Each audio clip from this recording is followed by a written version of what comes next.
Bonjour à tous.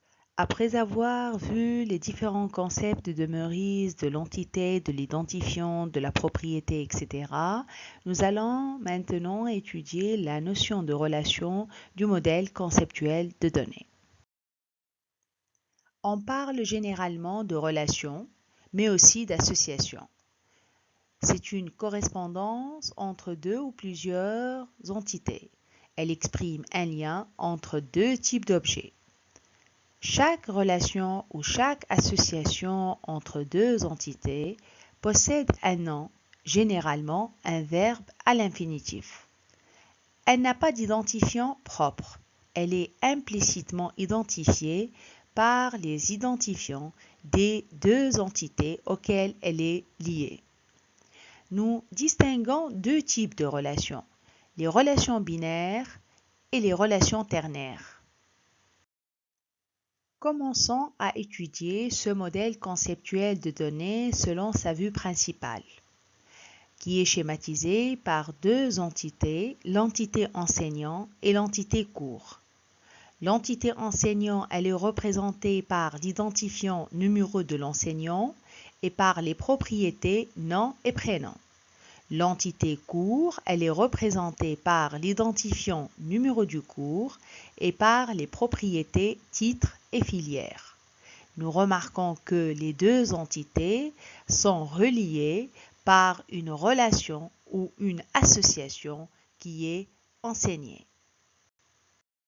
Il faut savoir que pour chaque occurrence d'une relation, l'identifiant composé des identifiants des entités liées à la relation doit être unique.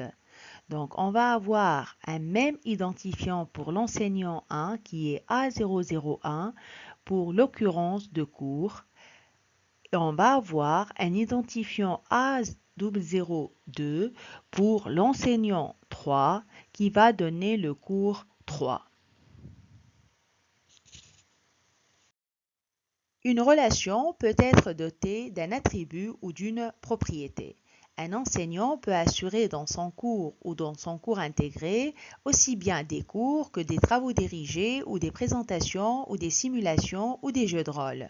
Donc la relation peut généralement être dotée de propriétés. Le type d'enseignement qui est les cours, les travaux dirigés, les présentations, les simulations, les jeux de rôle est un attribut de l'association ou de la relation enseignée. On aura donc l'entité enseignant qui va être représentée par le nom de l'enseignant, la relation qui est représentée par le type d'enseignement qui est le TP ici, et le cours, il est caractérisé par la propriété ou l'attribut titre système d'information de l'entreprise. Il faut faire attention dans le sens que cette propriété de type de l'enseignement peut même devenir une partie de l'identifiant de la relation. Dans ce cas, elle doit être soulignée. Comme un enseignant peut donner le cours de plusieurs façons, un identifiant composé de numéro de l'enseignant pour l'entité enseignant et numéro du cours pour l'entité cours n'est pas suffisant, puisqu'il ne garantit pas l'unicité. On va ajouter donc l'identifiant, l'enseignement type au niveau de la relation. On parle donc d'un identifiant d'une relation qui est implicitement constitué par l'ensemble des identifiants des entités impliquées dans l'association ou dans la relation. Et là, on va parler de type d'enseignement qui sera ici un identifiant et non pas un attribut ou une propriété parce qu'il est souligné. On passe maintenant à la notion de cardinalité d'une relation. Une relation est liée à chacune de ces entités par une patte. Sur la patte, on indique les cardinalités. Ce sont les nombres minimum et maximum de fois où une occurrence d'entité peut ou doit participer dans des occurrences d'association avec d'autres occurrences d'une ou plusieurs autres entités. Les cardinalités précisent la participation de l'entité concernée à la relation. La cardinalité va être présentée par un binôme où le premier nombre indique la cardinalité minimale, le deuxième indique la cardinalité maximale. La cardinalité minimale, elle est entre 0 ou 1, la cardinalité maximale entre 1 ou n. Donc les combinaisons possibles sont 0, 1, 0n, 1, 1 ou 1n. La relation entre les deux entités met en évidence un lien entre l'entité et la relation, c'est ce qu'on appelle path. Et là, on va voir la cardinalité 1n. Avec 1, c'est la cardinalité minimale et n, c'est la cardinalité maximale. Revenons à notre exemple de départ, un enseignant qui va enseigner un cours. L'enseignant peut n'enseigner aucun cours, comme il peut enseigner plusieurs cours. Donc l'enseignant va avoir comme cardinalité 0n pour enseigner. Un cours est enseigné par au moins un enseignant ou par plusieurs enseignants. Donc le cours qui va être enseigné va avoir la cardinalité 1n. On aimerait bien savoir comment interpréter les cardinalités. C'est la raison pour laquelle on se pose la question que signifient les cardinalités. On va prendre un exercice qui consiste à voir un client qui va passer une commande. Nous remarquons qu'il y a les cardinalités 1n entre un client qui passe la commande et la cardinalité 1,1 de la commande qui est passée par le client. Essayons de comprendre les cardinalités de la première partie, à savoir un client qui passe une commande.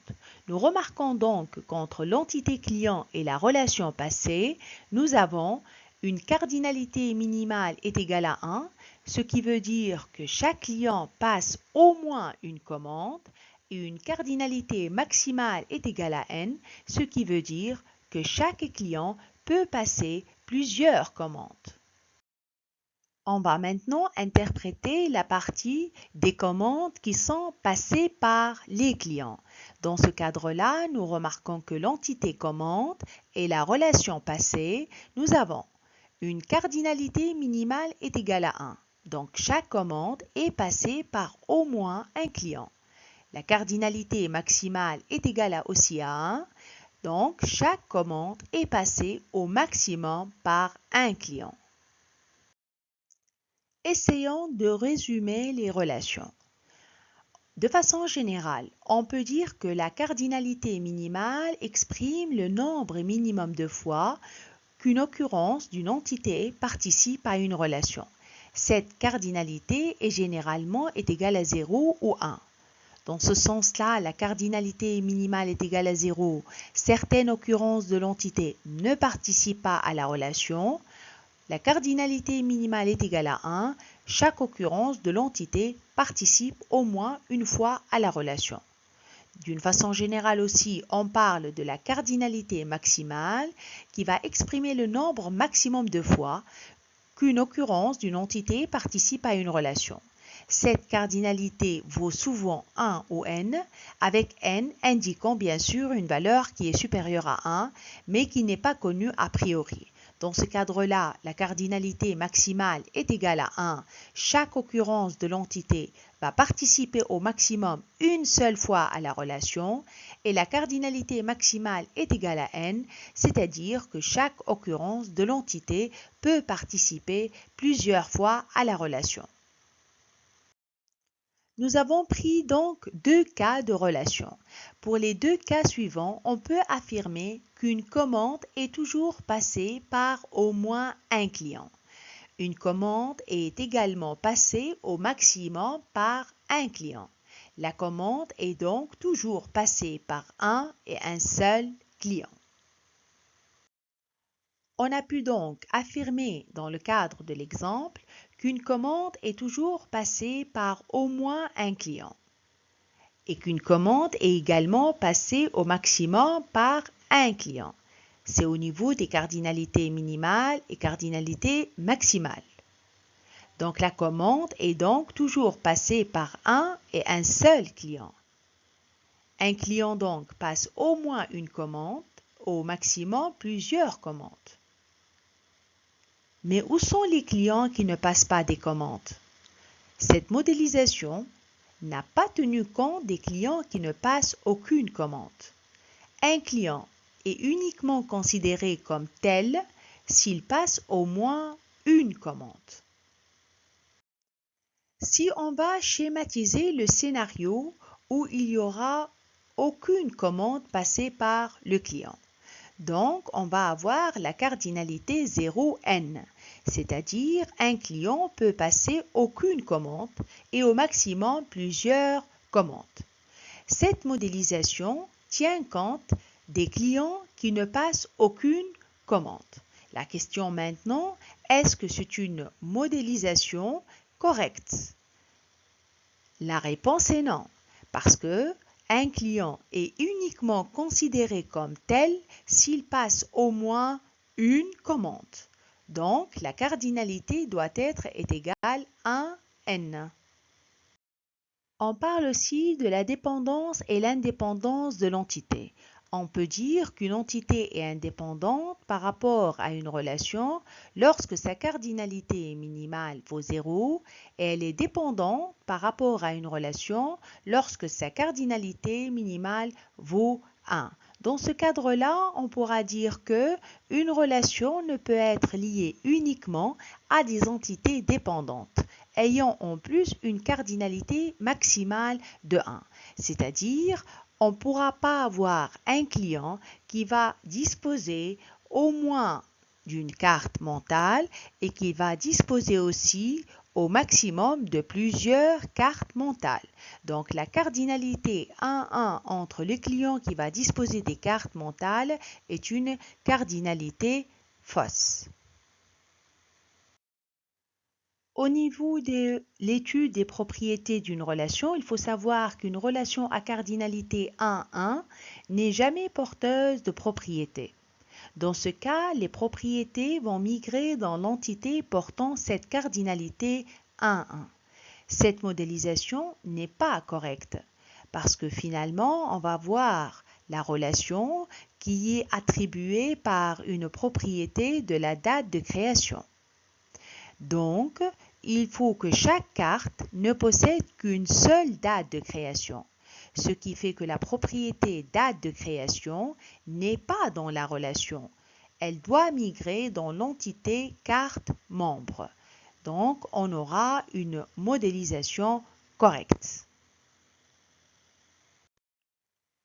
On va essayer par la suite, après avoir vu la conceptualisation d'un modèle conceptuel de données ainsi que ses différentes notions, la migration d'un modèle conceptuel de données vers un modèle conceptuel organisationnel et vers un modèle conceptuel physique.